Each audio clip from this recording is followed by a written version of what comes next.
ওই যে ওই নালা সৎটা এই জলের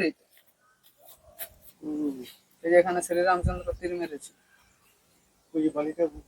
ওইটা বলে বোঝা যাচ্ছে। ওটাই তো সীতাকুণ্ড। তাহলে আজকে আমাদের ট্যুরের সেকেন্ড দিন। এবার আমাদের যেহেতু কালকে কম বেশি অনেক অনেক জায়গা ঘোরা কমপ্লিট হয়নি, তো সেই ক্ষেত্রে আজকে কয়েক জায়গা ঘুরবো। তো আজকে ঘোরার জন্য পুরো অযোধ্যার হিল টপে যাবো আর কি, ঠিক আছে, পুরো উপরে যাব। তো সেই ক্ষেত্রে একটা গাড়ি আজকে আমরা বুকিং করেছি, গাড়িটা আসবে, তারপরে আমরা এখান থেকে বার হবো।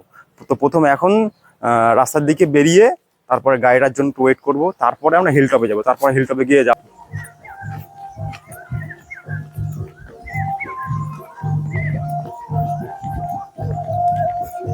তো এখন আমরা এসেছি সীতাকুণ্ডে, ঠিক আছে, এটা হলো সীতাকুণ্ড। দেখিয়ে দিই, এটা দেখো একটু জলটা কেমন, এখান থেকে বালি ফুরে ফুরে উঠছে, এই দেখতে পাবে হয়তো এখানে।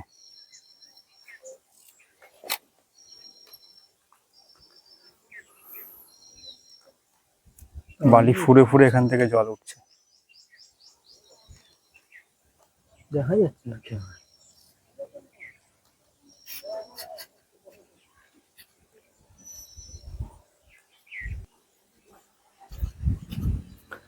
এটা হলো সীতাকুণ্ড।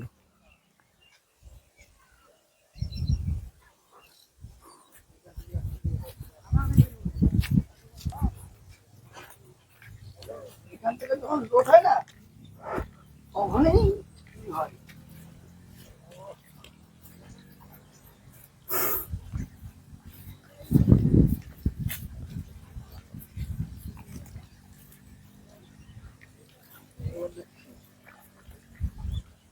ওই যে ওই নালা সৎটা এই জলের এই যে এখানে শ্রীরামচন্দ্র তীর মেরেছে ওইটা বলে বোঝা যাচ্ছে। ওটাই তো সীতাকুণ্ড। তাহলে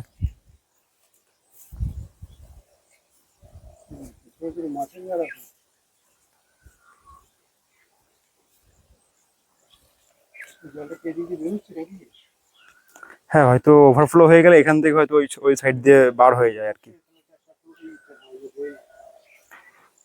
অটোমেটিক জল এখানে সবসময় হয়।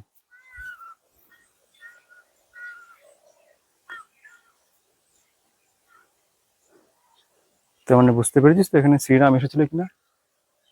হ্যাঁ,